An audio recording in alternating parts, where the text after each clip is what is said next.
a good body of work on a wedding day is nothing different than an exceptional culinary experience, right? So you could be having a 7-course meal, and all those ingredients that come before you throughout those 7 courses, there's a rhyme and reason for it all. So in a full body of work throughout a weekend, of course, there's going to be formal photographs and things like that. But what I'm showing is, something that's sincere and fluid and sophisticated and elevated and thoughtful. Welcome to Shoot the Veil, a mobile app made by wedding photographers for wedding photographers to help inspire you to create and equip you to grow. I'm Sam. And I'm Donnie, and this podcast is about wedding photography as an art and as a business. Hey, everybody. Welcome back to Shoot the Veil. We're so excited to have Joseph Rogero with us today. I got to tell you, when I first did our intro call, this guy just dove straight into the meat of everything. There's no warm up. He immediately goes deep. So I'm going to do this podcast intro just like that.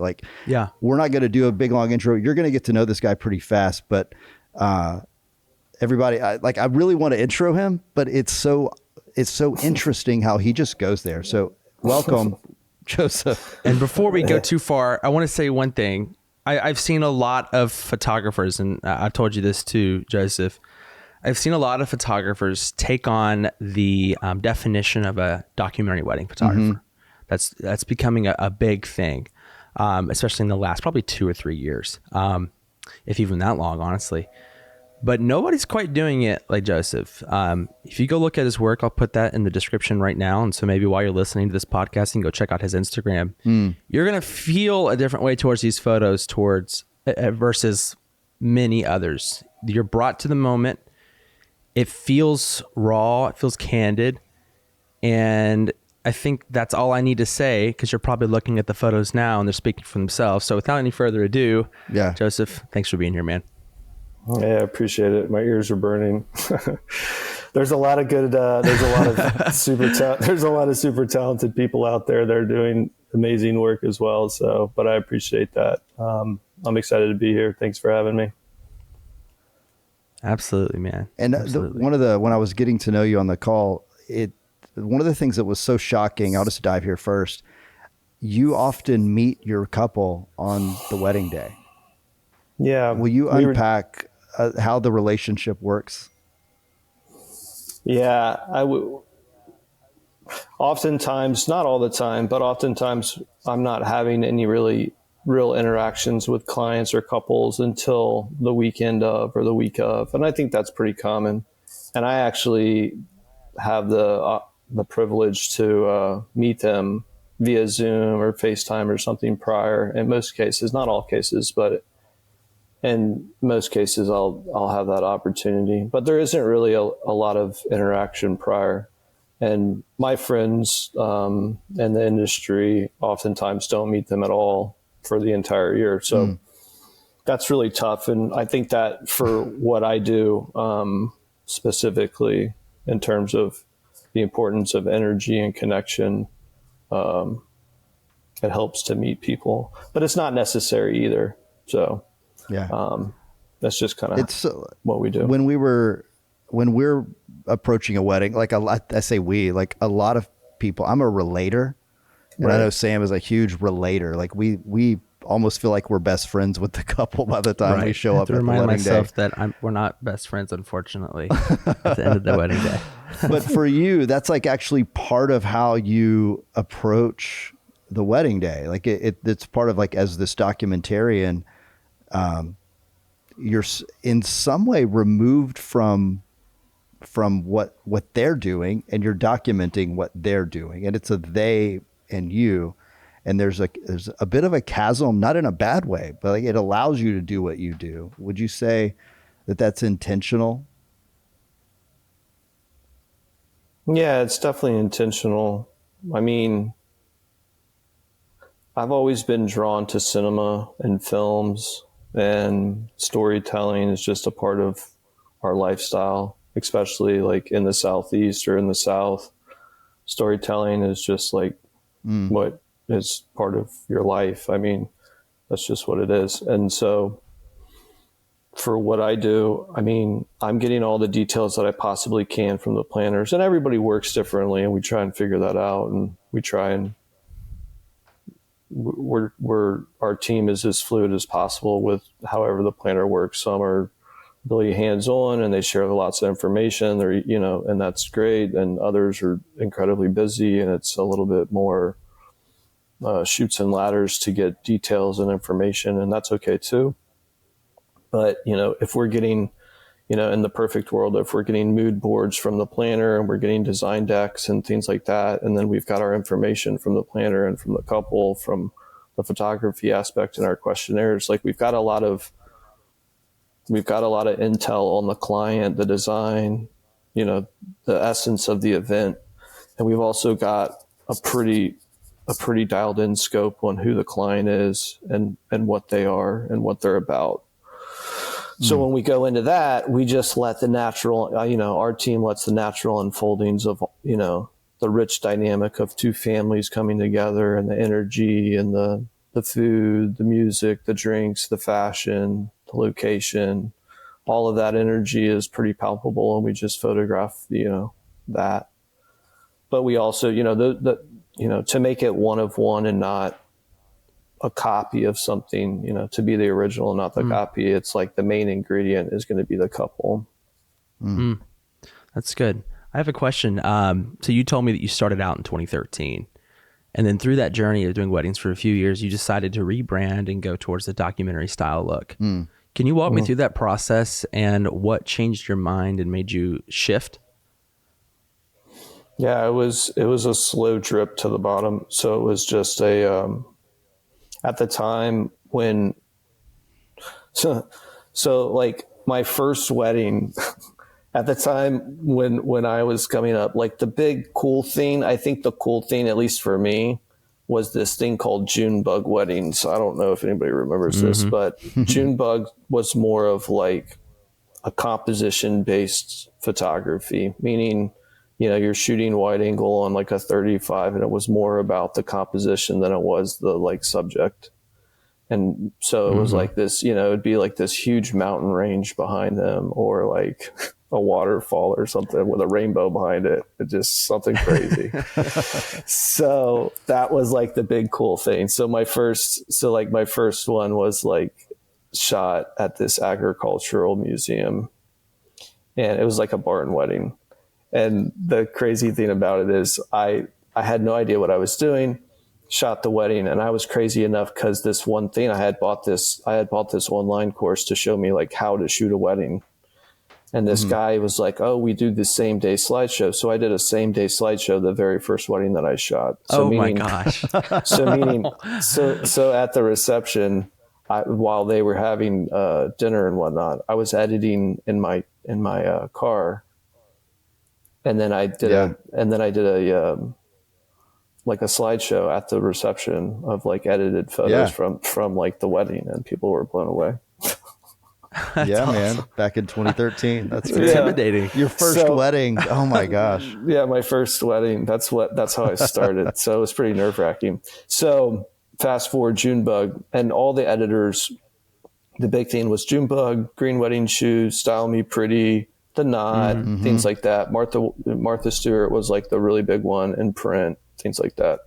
And everybody wanted that editorial look, which was, the color palette. It was all about consumer, because they were building the wedding industry, which made sense in hindsight. They were building up fashion, they were building up rentals, they were building up the industry as a whole.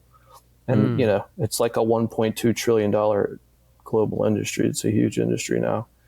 So they're doing all this, but in doing that, it was all about, when I was shooting at the time, it was all about, shoot the shoes and shoot the dress hanging and shoot this and shoot the paper and shoot the flowers and and it was just a bunch of stuff that we were shooting, a bunch of things, and not a lot about people and like the couple and the event and the energy and all this other stuff. So it was pretty troublesome for me. And I love great design. Why was that troublesome? Because I love great design. At the time it was clashing because, I was fairly new to the industry. I was still growing. I was still like gaining credibility, and in doing so, The design was poor. I wasn't shooting really accelerated events. And it was just like, gosh, man, this is not that good. And it was really frustrating. And I started to care, like the quality of what I was doing was not matching the work that I was shooting alongside. And that was becoming frustrating. And then I wasn't really shooting the work the way that I wanted to shoot it. And that was even more frustrating. And it really wasn't worth it. It was like, yeah, you were making good money, but you weren't making excellent money. And I knew that I could go make probably excellent money somewhere else doing something, and especially if I didn't really love what I was doing. Yeah. Yeah. So you did that for a few years and you kind of felt this tension growing in you. And then you hit sort of a wall, a kind of a dark place in your career that you made a choice. How did you choose, and what did you come out as? I just, I made the conscious decision to, sorry, my cat's going crazy over here. I made the conscious decision, to, just be authentic to myself. And, in doing so, I've always looked at life, and we talked about this off air a little bit, is like, I've always looked at life as just, you've got to shoot your shot. And if you don't shoot your shot, what's the worst and if you do shoot your shot and you miss, like, what's the worst that's going to happen? You're always going to miss if you don't shoot. So it's like, to me, it doesn't even make sense for people not to shoot their shot. So I was just like, well, if I can rebrand and try it and people buy in to the way that if I could have it my way, because instead of making the excuses of like, oh, I do it because I have to do it this way, or I shoot it, or I show it this way because this is what people are buying, or this is what brides want, or this is what people with money want. Or, whatever it is. Yeah. And it's not because the work is better because we shoot with, clients that have money. It's just the work is better because we get to focus our energy on less clients at a higher price point. That's the beauty of the higher price point to me, is you're not as overwhelmed with travel and work, and you get to spend more time with your family, which in turn is like inspiring to me in my work.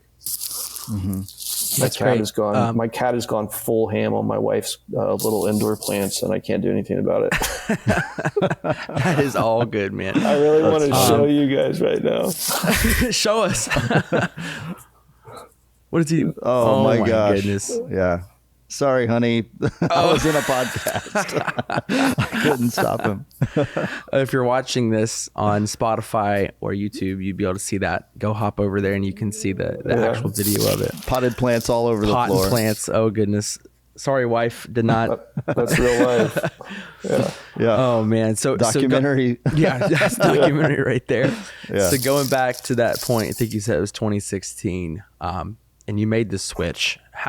How long did it take? And you said this to me as well, is when you rebrand a business, essentially you're starting over, you're fresh start, and you're taking the book of knowledge that you had before and applying it a little more feasibly into this new brand. So what was how long did it take for clients to catch on, for potential couples to catch on? Like, oh wait, he's this photographer now. He's not the light and airy, pose me pretty, all this stuff. He is the capture me and the day as it went. What were those moments? What was those steps to getting you to booking and all of that with the rebrand? I think even from the very beginning, I still had that editorial edge, that documentary edge in my work, but it was kind of a confused portfolio.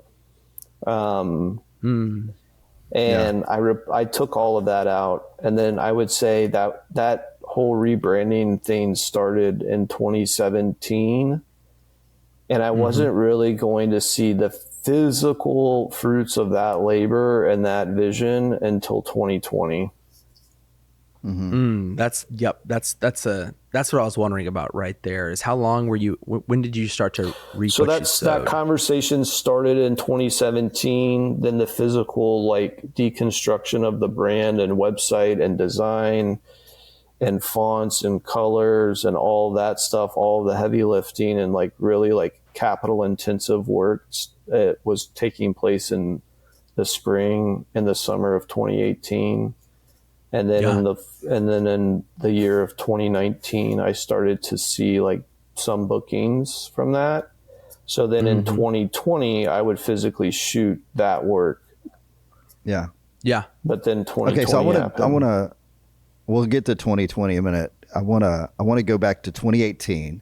So this is huge for every photographer listening. As you're thinking about what do I love, look through your portfolio, and you probably have some of what you love and some of what the world asks for. And what you did was decide, I'm going to limit what I show the world to what I love and what I want to be known as. And that was a very intentional, probably a little painful process of culling out the stuff that was legitimately good photography by the world's standards. And you said, I'm not going to show that.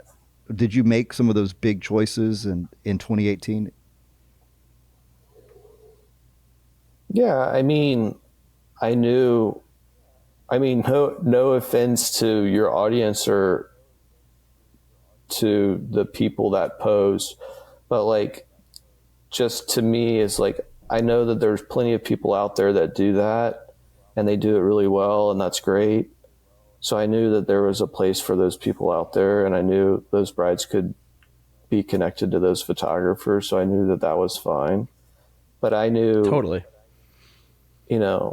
I knew if what I preach is authentic to me, that, the one of one, like the essence of an event, the thing that makes everything an original is the couple. So the only thing that could make my work, one of one is just it being authentic to me. So I just was like, well, it's not going to hurt me to let go of like a dress hanging in a doorway or something that I don't really like, or something that's like really forced or contrite to show. It's not going to bother me because I don't like doing that. I don't like having to make somebody do that the day of, and I don't like showing it. So it's not going to bother me to let it go.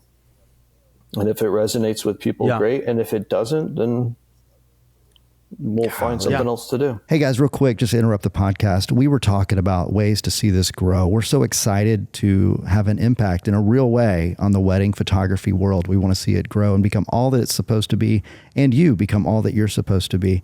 One of the coolest things that we could see you do right now is give a 5-star review, subscribe to the podcast. That tells Apples and Spotify's and all that it's cool, that other people might like it. So that would mean the world to us. And I think it would mean a lot to the wedding photography world. So thank you for your support. Now back to the show. How does that hit you, Sam, as you're thinking through, what if I let go of all of these things that, like all these moments that I contrive and like I put together? Like, how does that feel? Well, let me rephrase that and move it to a different shift.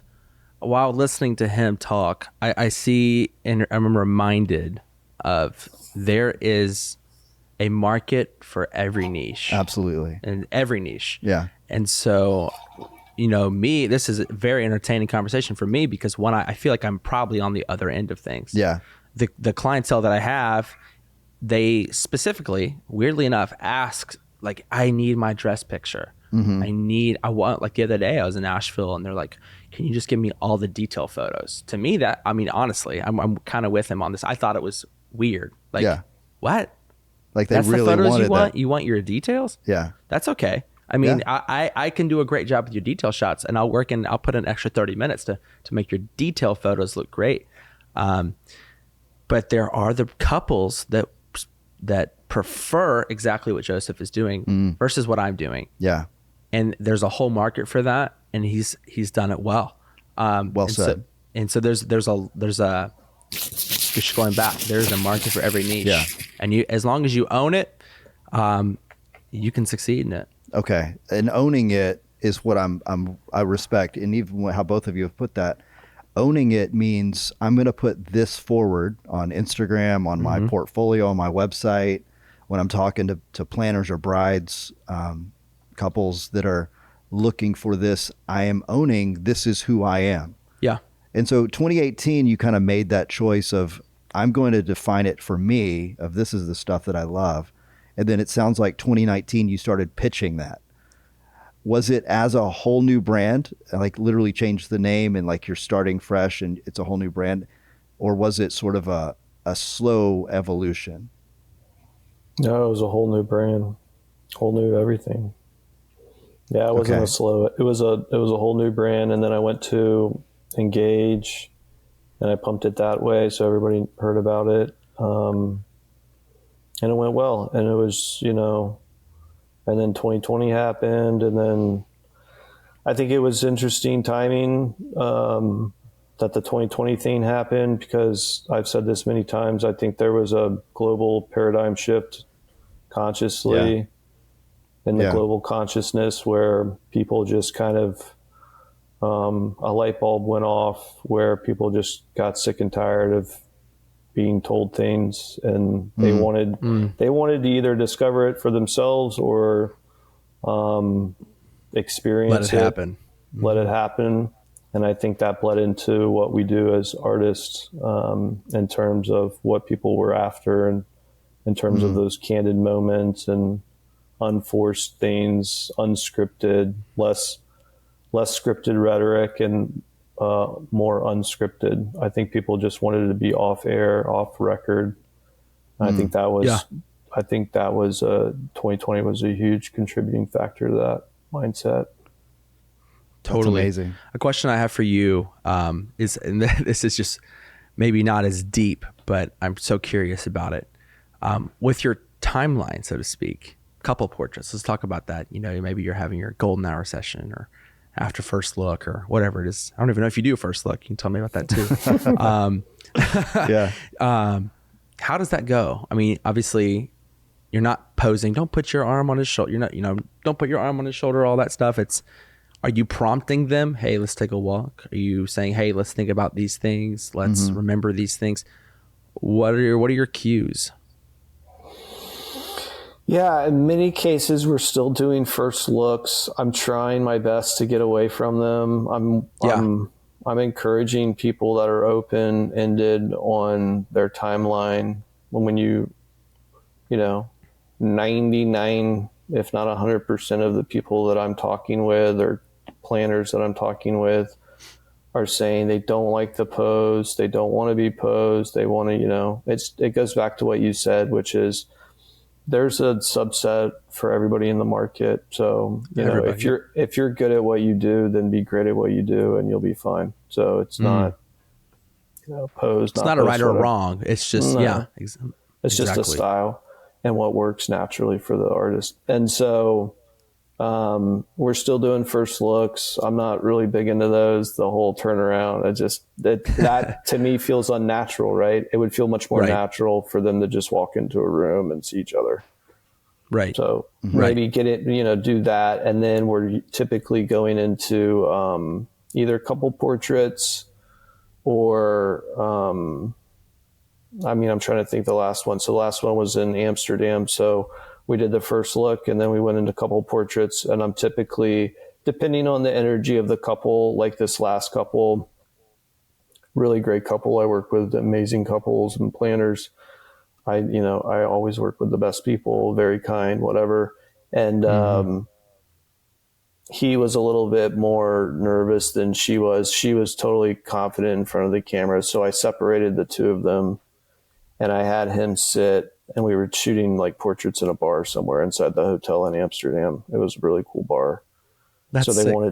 wanted portraits in there. So we were using the light in there, took a couple of solos of him, took a couple of solos of her, got them together, took a couple of quick solos of them together, separated them, used some flash, took some solos of her, took some solos of him, put them back together on a sofa. I think I took some more portraits, and then we just walked him outside.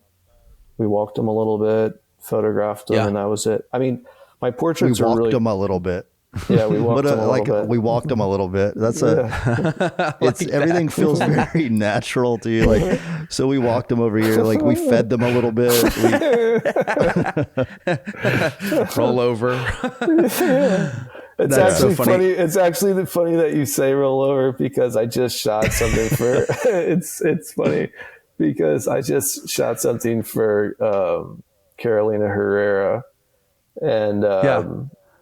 I had the models lay down on the ground. I was like, lay down on the ground And roll over. Yeah, no. But the girls were like, they were like, lay down on the ground. I was like, yeah, lay down on the ground. And my photographer and artist that I rep was shooting with me, and she was like, I can't believe you had these models laying on the floor. It's like, yeah. So that's good. That's a great segue into this. So I think what I was great answer, by the way. Initially asking, are you like, I see myself, we start with our portraits and I'm like, okay, hold on to his arm and lean on his shoulder, kiss her on the forehead, yada, yada, yada. You've all seen it. We've all done it.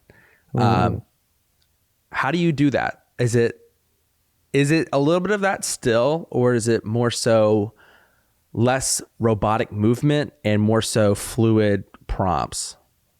I just can tell when they need help. I can tell when somebody feels, I've been described as an empath, whatever that is. Apparently you can feel others really easily. They're emotional. I've always had a very high emotional IQ ever since I was a little kid. So I can just kind of feel a room. I can feel when somebody's like feeling it and they're all about it, and somebody's a little nervous and somebody's not. I can see it in their fingers and their hands. I can just see it in their neck and their shoulders. So typically I don't really do too much. When a couple is together, I try and make the couple look normal. I try and make them look like they normally look. I pay attention when off camera. So for example, Amsterdam's a great example. We're doing a walkthrough with the planner the week of. So we're on property a day before the first event. We're meeting the bride in person for the first time. We're meeting the groom in person, planner. Well, we know the planner, but we're meeting these people in person for the first time, but nobody's, no cameras. We're just walking the property to get a sense of where everything's at. Yeah. And I'm paying attention to their mannerisms, right? So there is no camera, but I'm paying attention to the way she stands when she's just standing. I'm paying attention to the way he stands when he's just standing, when there's nobody paying attention to them and how they look. And I try and get that the day of, because when you naturally stand or when you naturally sit, everybody has their unique mannerisms. So like you're trying to pull those things off. And when I'm directing, if they're solo, if I'm taking portraits of him or her solo and I'm not seeing that, I'll move locations, or I'll put I'll put them together and I'll change up the composition or the energy somehow to get her out of wherever she's going or wherever he's going. Yeah. Yeah. That's good. I love that answer. It's really awesome. I'm wondering, I hear you talk about your planners a lot. Do your planners, do you get a large amount of your clients and couples through planners, or is that something that you're getting through Instagram? Or I guess maybe the root of this question is, how are you selling your yourself, your art, your all of that? Is that done through planners, through Instagram? And I'm keep repeating myself. I think I've asked the question now. In terms of like planners to brides, I'd say about 70 to 30%. So 70% planners and then 30% brides. In terms of like most of my business, like selling wise, I mean, it's hard. I'd have to go back and look at my books for this year and next year, but I would say the majority is referral based. Like, I'm working with planners that I've worked with. Usually each year I work with a few new planners that I haven't worked with, and then that turns into more planners that I typically wind up working with. And then brides are, they're either being referred through other brides that I went to school with her, or our parents know each other, or or at Yeah. the same club or something like, the club. That's another thing. Like you're referred off of venues and clubs. Yeah. And then submissions like publications, oh, I saw you on Over the Moon, or, we saw Yeah. your work on Vogue or something like that. And are they specifically coming to you for the documentary style? Yeah. I mean, I would say, like I said, like 90%, 99% of the people, if I have the opportunity to talk to a bride directly, they're usually saying the same thing, which is, I'm really into your work. I can, I feel like it's fluid and it's not posed. Like I don't, they're the opposite of what you guys are probably experiencing, which is I don't want to be posed. Like they feel safe. Like your clients, it's the same thing as the buyer type. Your client feels safe in the details, feels safe in the structure. That's like a place of harmony for your client. A place of safety for my client is the ability to be free and to just like, okay, like be fluid and not be forced to like stay in that fluid space. Yeah. Yeah. Well, that's awesome. Part of marketing, a huge part of marketing, is teaching your audience to sort of memorize what you do, how you do it. When they think of you, they think of this. That is marketing, and you've done a great job. Do you think your planners, when they're telling those brides, if 70% of your business is coming from planners, are they telling their bride, he's a nice guy, you're going to like him? Or are they saying, this is a documentary style and you seem like the kind of bride that would get into this, check out Joseph? Are you training your wedding planners on what you offer and why it's special? I don't think I'm training them. I think each person's going to sell it differently. I know one planner sells me as a vibe. Like he literally will be like, oh, like he's a whole vibe. Like you have, like, that's just how he sells it. And he works with really great clients, like incredible clients. And then, other planners are like, he's got this style, it's up to them how they're going to sell it. I just am who I am. So I love that whole posture. That's so good. I don't know the answer to that question. Yeah. Well, I know it's true, and you may not even know it's true, but in everything that you're doing, you are training them in a sense. Like when you work with them, you're teaching them. Like this is when you're consistent, when you're true to who you are and you show up the same every time, you're teaching them that they can refer you with confidence, knowing that when it's the right couple, the vibe is going to work. And so it's sort of building a confidence in the planner. And I think that's rapport, important. Yeah. A rapport, they know what they're going to get. They love what they're going to get. I think it's just an important point that every wedding photographer needs to know, that the people in the industry are going to be talking about you. Yeah. And if you're consistent, it's easy for them to know how to say what you are, in a sense, to potential brides. So I just want to acknowledge that. Do you see that? I think I see the counter to that is like I've learned since 2018 to like recognize where I fit and where I don't fit. I think that's something that that was a huge learning lesson for me, was when I went. So for example, when I went to engage the first time, I didn't know anybody. I had no friends. It was a room full of 300 of the top people in our industry. Pretty intimidating room to be in by yourself, and you have like nobody to like hang out and like buddy up in a huge room, and trying to like run your brand into everybody that looks like they have expensive clients is a really bad thing to try and do. And understanding like where your work will like elevate and pair with other vendors and planners and producers and designers is really important. And I think that's something that I've realized over the years. Good piece of advice. I'm getting nervous just thinking about that room. That's right. That's crazy. Oh, that's nerve-wracking. Engage, man. Yeah, it's not that big of a deal. If you're truly ignorant if you're truly ignorant as I was, then it's really not that big of a deal because you just don't know who you're talking to.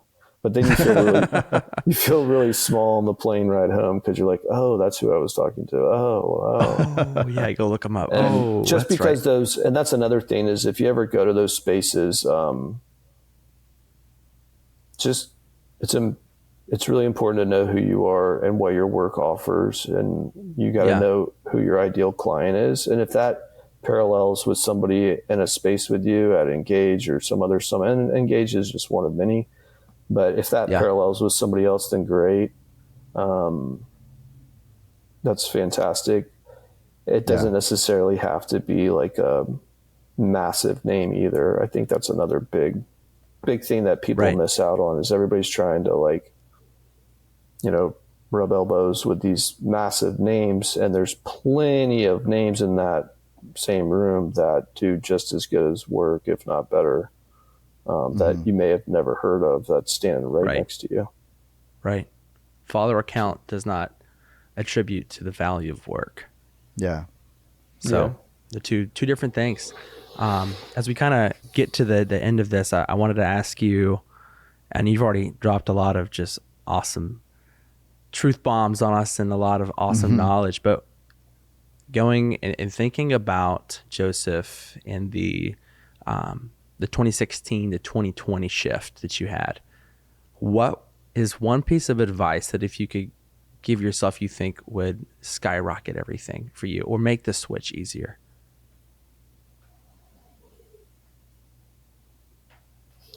I don't know. I mean, I always say just be authentic, just be true to yourself. Sincere to yourself is kind of the piece of advice that I always go back to. Love, be loved, be kind. There isn't really that one piece of advice. It's all of the other stuff. It's, hold on tight. It's like, hold on tight, It's hard. It's just not, I look back at 2016 to 2020. I just had my daughter. Those are just like, that was a really hard time in my life. That was a very, I just had my daughter. My father-in-law was diagnosed with terminal cancer. Oh man. We had that. We were rebranding, all that stuff, like basically starting a new company. I mean, that was an incredibly challenging. And then you had 2020 hit. So like you get through that wave of, being a dad, losing a dad. That was super aggressive. You get your brand redone. You finally start getting some income coming back in from your new company. Then the pandemic hits. Wow. But that's what I'm saying is like, I'm not saying that to say woe is me. I'm just saying that to say like, me, including you guys, including everybody else who was a photographer who relied on events, and basically just had, their all of your income just totally stopped. That's a tough, those are tough things. So just to say one piece of advice, you got to be true to yourself. You're like, I got a book I can give. I can't give it one piece. Yep. Well, it's just like, you got to be true to yourself, because if you're not true to yourself and I'm not true about what I'm doing, there's no way in hell I'm riding it out from 2016 through 2020 if I don't like what I'm doing. I'm going to quit on it. So, burnout is inevitable. Be true to yourself. I see this. This is true of a lot of people we meet. There seems to be a rise in like the first half of a career of I'm gonna get good at being able to do all the things that wedding photography is expected of, and then there's a moment of almost like a crisis moment. But when you think of a hero's journey, there's a part where it sort of gets dark, or it gets hard, it gets challenging, and that's when the true heroes are made. And so people we're talking to are kind of on the other side of that.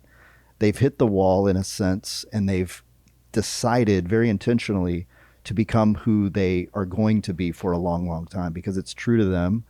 And so we can hear that in you, obviously, that you're sort of the epitome so far of find your voice, find your way, your art, and just don't do anything else, because you can't sustain anything else if it's not true to you.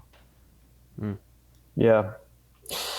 Yeah, it's tough. I mean, I feel like you nailed that on the head, but it's hard because I'm sure there's people out there listening that are in the middle of it, and it's not fun. It's just not. It's not an easy path.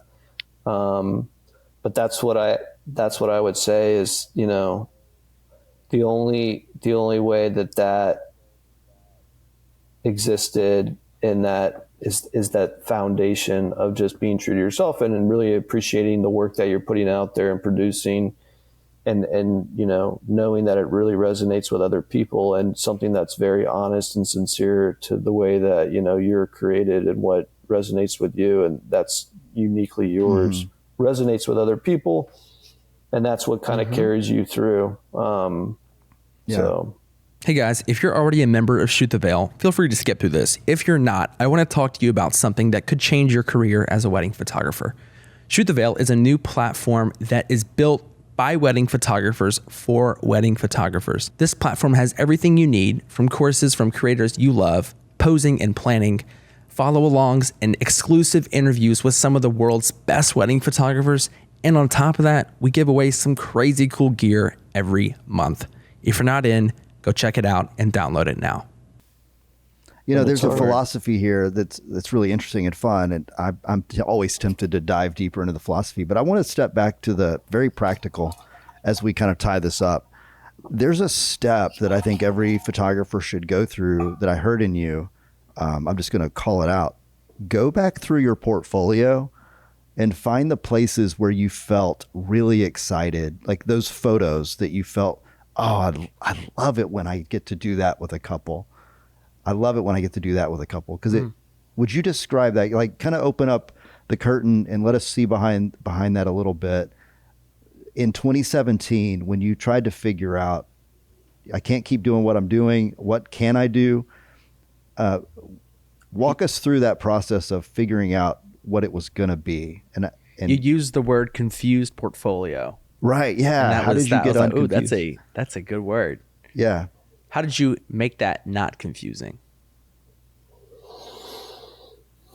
I just started ripping away all the stuff that I didn't really love. That wasn't really things that I was like, oh, this is really cool. I really like this. It was basically, I just tore out the closet, and it was just stuff that I was like, look, if I'm not going to wear this, I don't need it. I don't like it. I got this because my wife says she, likes this color on me or something. And that you don't like it at all. Great analogy. Yeah. You don't like it at all. And you're just doing it to appease the audience around you. And it's not uniquely yours. And it's like, oh, I really want to buy these sneakers. And it's like, you might be shopping with somebody, I don't know. I'm always going to go back to my wife. And she's like, oh, I don't like those, but you really like them. You like put them on. You're just like, oh my gosh, these are total fire. I want these. And she's like, I don't really like them. And you get them anyway. And in fact, you wear them out. You're like, I like them so much. I'm putting the ones that I wore in this box, and I'm wearing these out. And that's just owning your stuff. It's not out of spite to your wife or the person around you. It goes back to Rick Rubin. If there's one book that every artist that I think should be reading or should have read, I mean, there's a million books. I'm huge into books, but like one great book for artists, I think that's relevant to what we're doing now is The Creative Act by Rick Rubin. You can get it on Audible, or you can, I have a hard copy, whatever. But send me the link. Yeah. Yeah. Creative Act, Rick Rubin. I don't know. So he's a massive music producer. He's worked with, Jay-Z. He's worked with every major album, whatever. So in his philosophy is like the audience comes last, right? So the work comes first, the audience comes last. And a lot of what I believe people were doing in 2012 and what I had the opportunity to do in 2013, 14, 15, 16, 17, whatever, is put the audience first, which is don't buy the shoes, buy the shirt, put the color on that she likes or they like or whatever, put on your mask and go out there and perform for somebody. Or buy the shoes, put the ones that you don't really want to wear in the box, wear the ones that you really love out, enjoy what you're wearing because it makes you feel good about it. And then what do you know, when you're on the way to the parking lot, some other random person walks by you and says, hey, I really like those shoes. And you say, thanks. Well, your wife might not like them, but they resonate with somebody else. Yeah. So especially if that person's willing to pay you $30,000 to wear those shoes. Right. Yeah. It's Right. fulfilling for both sides of the party. You can get more shoes. More shoes. Yay. You can get On more. that note, everybody, Go get some new shoes. go get some new shoes. Find the shoes you love, no matter who loves them. I remember you told me that in the beginning of our mentorship. You said you need to have some good shoes. Good shoes. Oh, literally. Great. You literally said get some good shoes. Great conversation starter. Yeah. Make sure you like them. I was like, That's all right. funny. That's a good analogy and a literal message. Piece of advice. We could talk about the importance of how you dress when you're working, and that's never talked about. But But yeah, that's really what it is. It's just like, so you just tore out my portfolio, and my wife and I had been working together for a long time. That's another huge piece to this whole thing. I would not be here without God or my wife. Those are facts. And, but she had stepped away and she had started her own ventures and things like that. So I really was, one of one in terms of art direction and taking over total brand control and all these other things. And, she's proud of all of that. She doesn't necessarily like it, but in year one, I basically quadrupled our company's revenue when she was gone and all these other things. Yeah. So she's got to appreciate the shoes.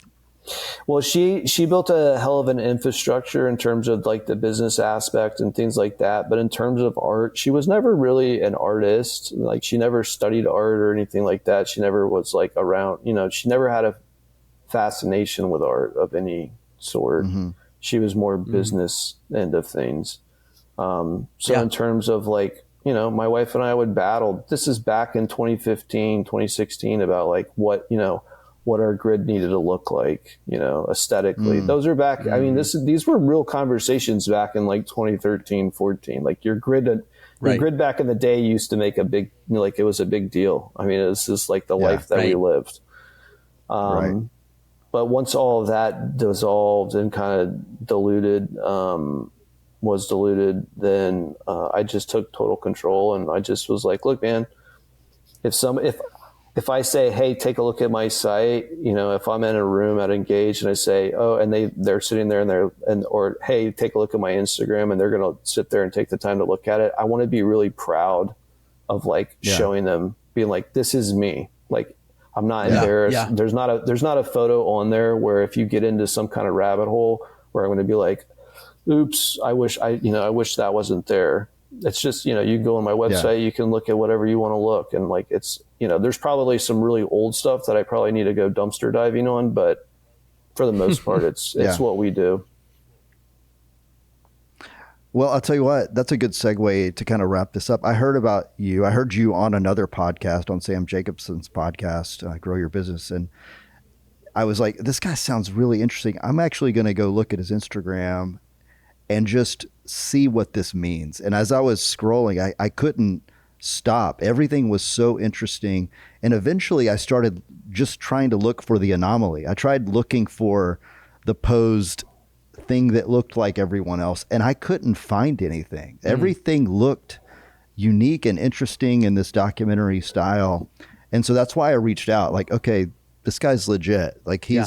He's not playing around. He took everything off. I can't even imagine how he goes through a wedding day. Your question about timeline. Yeah.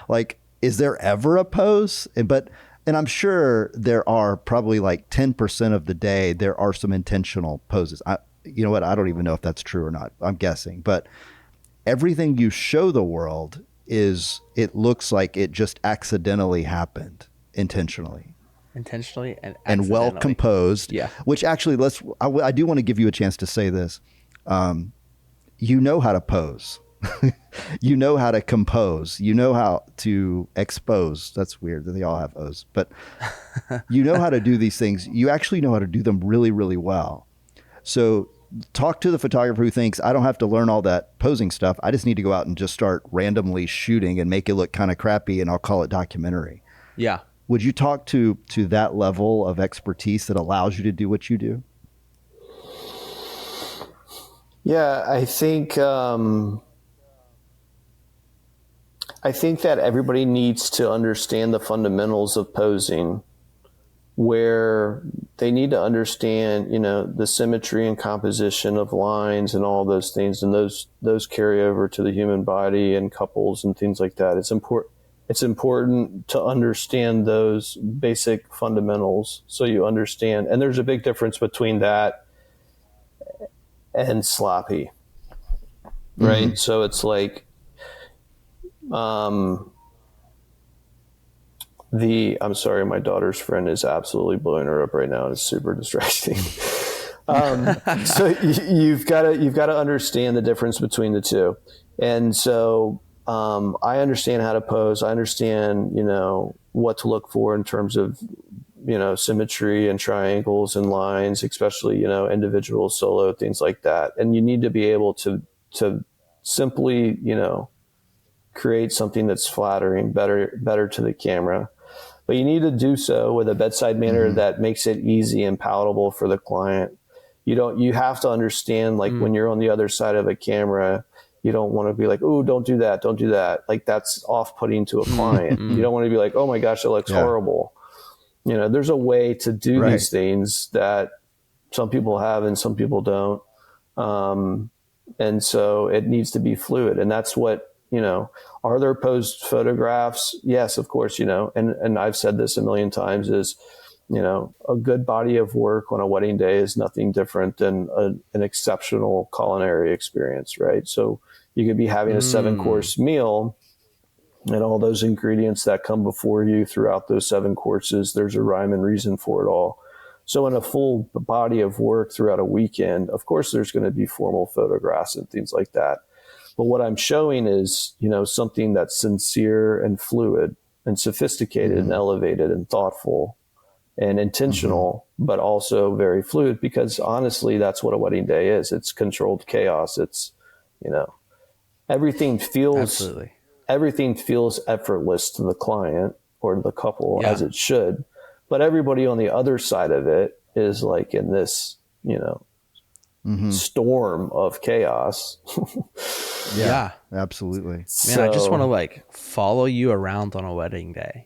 Just see how you do what you do. Bro, I think we should actually. I think we should. We need to follow you. This is a public invitation. We want to do a follow along and see how you do it. You can ask my team. I'm not that interesting, probably, but yeah, that's even better. That's even better. Yeah, man. Well, man, I appreciate your time. You diving into this and giving us a little look at what this is and how it works. Your work is amazing, and man, if you haven't already looked at his Instagram and seen what exactly we're talking about, go do that now. And like I said in the beginning of the podcast, it's in the description. Yeah, so good. Shoot the Veil is all about inspiring and equipping. I think what you're offering is inspiring. It helps people see there's another way, and maybe there's a whole group of people who feel like you do, and they think, I'm going to be that kind of photographer. So I hope that this podcast inspires them to have permission to explore who they're made to be, who they are uniquely created to be in this world, and how they can affect the world. So God bless you for doing that. And I want to let everybody know after the pod, if you're a member of the app, you can jump in. Joseph has agreed to let us in on some of the behind the scenes stuff of how he does what he does. So I want to invite you over there, because there's a whole discussion. We could have done a whole podcast on the gear and the technique and even some of the editing and the choices you make in culling. Like, there's a whole new thing. So we're going to dive into that. If you're interested in that, jump over to After the Pod on the app. Absolutely. But for today, Joseph, God bless you. Thank you so much for what you're offering the community. It's really inspiring, man. Yeah, no, I appreciate you all having me on, and I'm wishing the two of you the best with this podcast and this venture. It's been really great, and I hope this has resonated with somebody. So I appreciate it. Absolutely, man. God bless, man. Have a good one. You too. See you on the After the Pod.